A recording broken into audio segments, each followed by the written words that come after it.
अस्सलाम वालेकुम, परीज़ाद आर्ट में खुशामदीद। अगर आप चैनल पर नए हैं तो पहले चैनल को सब्सक्राइब कर दें और इस घंटी के बटन को प्रेस कर दें ताकि आपको हमारी नई वीडियो मिल सके। आज हम बनाएंगे हरी चटनी। ये सिर्फ चटनी नहीं बल्कि सालन भी है और जिसे आप दोपहर में रोटी के साथ भी आराम से खा सकते हैं। इस चटनी की ख़ास बात यह है कि इसमें इम्यूनी सिस्टम बूस्ट करने की सलाहियत होती है, जो हमारे जिस्म में क़ुव्वत मुदाफ़ियत को बढ़ाती है और हमारे बॉडी सिस्टम को अच्छी और सेहतमंद रखती है और हमें बीमारी से भी सेफ रखती है। धनिया पुदीना जग में मैंने पहले से ही डाल लिया है। ये देखें, इमली है, इमली हस्बे ज़रूरत ले लीजिएगा जितना आप पसंद करते हैं, खट्टा या कम खट्टा। और लहसुन है, लहसुन ये मैंने बारीक लिया है। मोटा लहसुन भी होता है लेकिन मोटा लहसुन में इतनी ग़िज़ाइयत नहीं होती है, और जो बारीक लहसुन होता है वो फ़ायदेमंद भी होता है। तो कोशिश करें कि बारीक लहसुन ही यूज़ करें। तो मैंने ये बारीक लहसुन लिया हुआ है।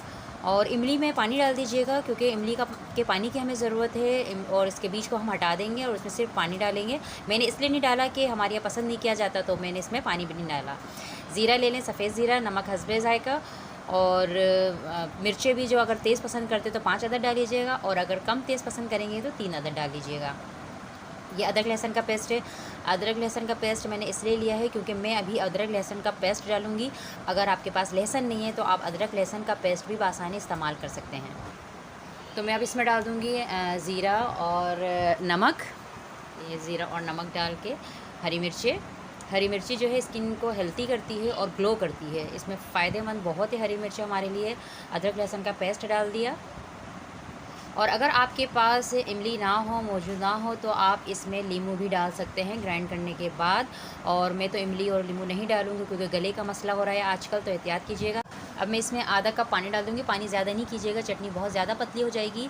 तो आधा कप मैं इसमें पानी डाल के इसको ग्राइंड कर लूँगी।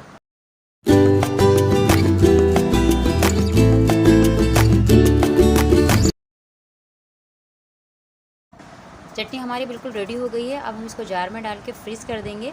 और जार के अलावा अगर आप क्यूब्स में भी डाल के इसको फ्रीज़ करेंगे तो रोज़ाना आप अफ्तार से पहले या खाने से पहले निकाल लें ताकि ये पिघल जाए, क्योंकि गर्मी तो शिद्दत से ही आने वाली है।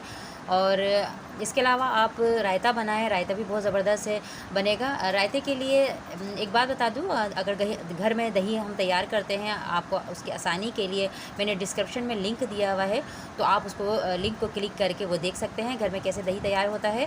और आप इसे समोसे के साथ, रोल के साथ, खिचड़ी के साथ, तहारी के साथ, जिसके साथ चाहे मर्ज़ी वो खा सकते हैं। आपके रमज़ान भी बहुत अच्छा गुजरेगा और आपके लिए आसानियाँ भी होगी। उम्मीद करती हूँ कि वीडियो आपको पसंद आई होगी। पसंद आ जाए तो लाइक और कमेंट ज़रूर कर दीजिएगा। चैनल को सब्सक्राइब कर दें। अपना ख़याल रखिएगा। अल्लाह हाफ़िज़।